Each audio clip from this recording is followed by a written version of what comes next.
YSR Congress party అభ్యర్థి స్థానిక MLA Annapreddy అధీరాజ్ ప్రచారంలో తనదైన శైలిలో దూసుకుపోతున్నారు. నిన్న మొన్నటి వరకు నత్తనరసం తాగిన అదే ప్రచారం ఒక్కసారిగా జోరందుకుంది.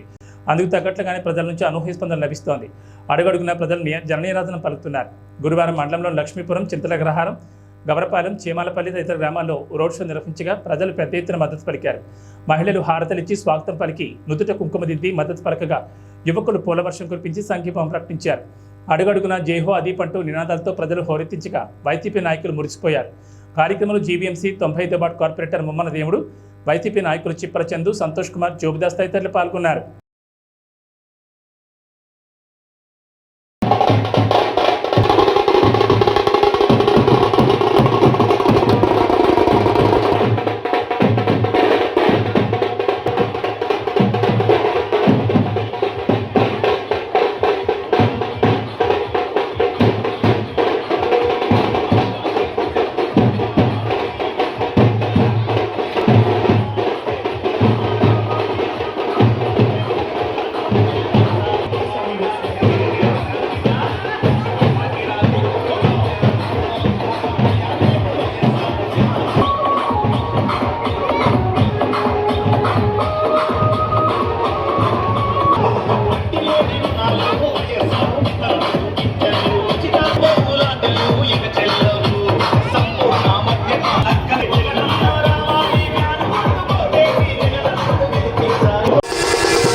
సచివాలయం చుట్టూ అది నేనే ఆపించానని ఎంత గొప్పగా చెప్తున్నాడు.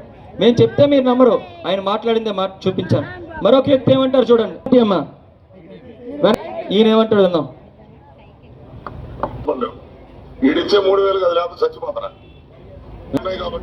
విన్నారా ఏమన్నాడు?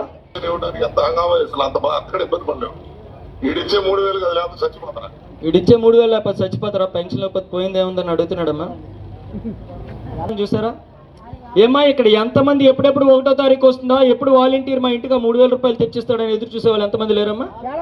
కొడుకులు చూడకపోయినా, పిల్లలు పట్టించుకోకపోయినా జగన్మోహన్ రెడ్డి గారు ఇచ్చే 3,000 రూపాయల వల్లే కదా గౌరవంగా ఎవరి దగ్గర చేయి చాపకుండా మనం బ్రతుకుతున్నాం. అలాంటిది ఒకడంటాడు పెన్షన్లో వాలంటీర్లు ఇవ్వకూడదు అంటాడు, ఇంకొకడేమో ఇచ్చే 3,000 రూపాయలు లేకపోతే చచ్చిపోతారా అంటాడు.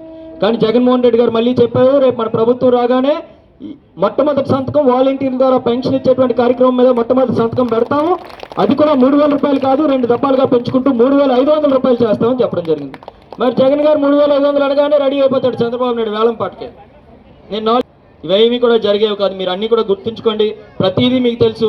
ఏ ప్రభుత్వం ఉంటే మనకి మంచి జరుగుతుంది, ఏ ప్రభుత్వం హయాంలో మనకి సంక్షేమ కార్యక్రమాలు అన్నీ కూడా అందే, ఏ ప్రభుత్వంలో మన పిల్లలకు అమ్మఒడి వస్తుంది, ఏ ప్రభుత్వంలో మన హై స్కూల్ చక్కగా 1 కోటి రూపాయలతో డెవలప్ చేసుకున్నాము, ఏ ప్రభుత్వంలో పెన్షన్లు మన ఇంటి దగ్గరికి వస్తున్నాయి, ఏ ప్రభుత్వంలో మనం సంచులు పట్టుకొని నిలబడేటువంటి పని లేకుండా మన ఇంటి దగ్గరికి రేషన్ తీసుకొచ్చేస్తున్నారు అంటున్నది మీరు అందరూ కూడా ఆలోచన చేయండి. ఇవాళ మళ్ళీ కొత్త హామీలతో వస్తున్నారమ్మా. నోటుకు వచ్చిన హామీలని చెప్తున్నారు. గతంలో 2,000 రూపాయలు నిరుద్యోగ భృతి ఇచ్చారు ఎవరికైనా, ఇప్పుడు 3,000 రూపాయలు ఇస్తానంటున్నాడు. గతంలో 3 సిలిండర్లు ఉచితంగా ఇస్తానని ఇచ్చాడమ్మా, కనీసం గ్యాస్ పైప్ అయినా ఇచ్చాడా? ఇప్పుడు మళ్ళీ 3 సిలిండర్లు ఇస్తానంటున్నాడు. చూడండి ఈయనే మాట్లాడుతున్నాడు. ఎమ్మెల్యే కింద పోటీ 2 సార్లు చేశాడు, ఇప్పుడు మళ్ళీ చేస్తున్నాడు. ఏం మాట్లాడుతున్నాడు? మళ్ళీ మన ప్రభుత్వం వచ్చాక అందరికీ కూడా ఇదిగో 15,000, 15,000, 15,000, 15,000, 15,000, 15,000, మీకు 18,000, 18,000 మళ్ళీ ఇస్తున్నాను చూడండి, రాసి పెట్టుకోండి. మళ్ళీ ఏమనుందా? కనిపించిన వాళ్ళందరికీ ఏది అయ్యేది కాదు.